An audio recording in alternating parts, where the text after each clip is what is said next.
பொங்கல் பண்டிகை நெருங்கி வரும் நிலையில் ஆண்டிப்பட்டி பகுதிகளில் வெல்லம் தயாரிக்கும் பணி தீவிரமாக நடைபெற்று வருகிறது. வெல்லம் தயாரிக்கும் முறை குறித்து விவரிக்கிறது இந்த தித்திப்பான செய்தி தொகுப்பு. தைப்பொங்கல் பண்டிகையில் முக்கிய இடம் பிடிக்கும் பொங்கலுக்கு சுவை கொடுப்பது வெல்லம்தான்.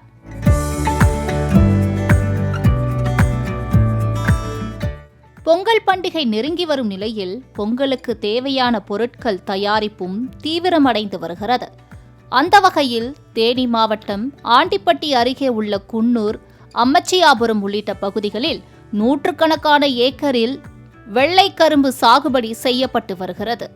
இந்த வெள்ளை கரும்புகளில் இருந்துதான் வெல்லம் தயாரிக்கப்படுகிறது.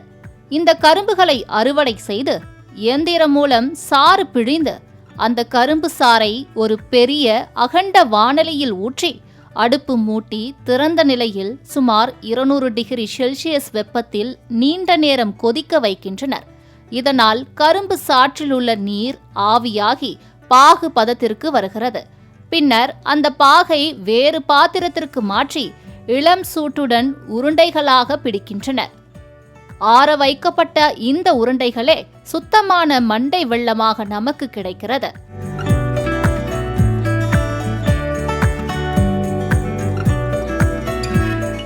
இப்படி தயாரிக்கப்படும் வெல்லத்தை கமிஷன் மண்டி மூலம் விற்பனை செய்து வருகின்றனர்.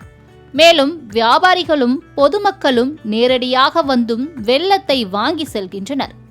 கடந்த ஆண்டு 42 கிலோ கொண்ட ஒரு மண்டி வெல்லம் 1200 முதல் 1300 ரூபாய் வரை விற்பனை செய்யப்பட்டது. ஆனால் இந்த ஆண்டு ஒரு மண்டி வெல்லம் 2400 ரூபாய் வரை விவசாயிகளிடமிருந்து கொள்முதல் செய்யப்பட்டு வருகிறது. இதனால் வெல்லம் தயாரிப்போர் மகிழ்ச்சி அடைந்து வெல்லம் தயாரிப்பில் தீவிரமாக ஈடுபட்டு வருகின்றனர்.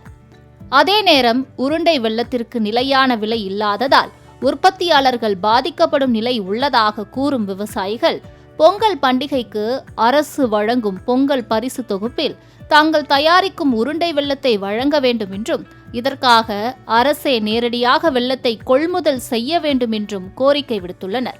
கரும்பு உற்பத்தி பண்ணி நாங்கள் அந்த சொந்தத்தில் கிரஷர் போட்டு ஆட்டி எடுத்துக்கிட்டு இருக்கேன். அதை கமிட்டி ஏலத்தில் தான் போயிட்டுருக்கு. சாதாரண தனியார் கமிட்டியில் தான் போய் எடுக்கிறாங்க. அது விலைவாசி நிரந்தரம் இல்லாமல் கட்டுப்படி இல்லாத விலைவாசி இருக்குது.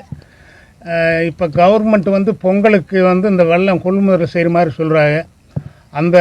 அவங்க எங்கள் வெள்ளங்களையும் கொஞ்சம் அந்த மாதிரி எடுத்தாங்கன்னா எங்களுக்கு அந்த விலைவாசி கொஞ்சம் கிடைக்கும்னு நாங்கள் எதிர்பார்க்குறோம். அதை கொஞ்சம் ஒத்துழைப்பு செய்யணும் ஐயா. எந்தவித கலப்படமும் இல்லாமல் பாரம்பரிய முறைப்படி சுத்தமாக தயாரிக்கப்படும் இந்த வெல்லத்தை பொதுமக்களிடம் கொண்டு சேர்க்கும் பணியை அரசு மேற்கொள்ள வேண்டும் என்பதே இவர்களின் ஒட்டுமொத்த கோரிக்கையாக உள்ளது. பொங்கலுக்கு சுவை கூட்டும் இந்த வெல்லம் அதன் உற்பத்தியாளர்கள் வாழ்விலும் சுவை கூட்டுமா என்பதை பொறுத்திருந்துதான் பார்க்க வேண்டும். மாலை முரசு செய்திகளுக்காக ஆண்டிப்பட்டி செய்தியாளர் அசோக் குமாருடன் ஷீபா ஜேனட்.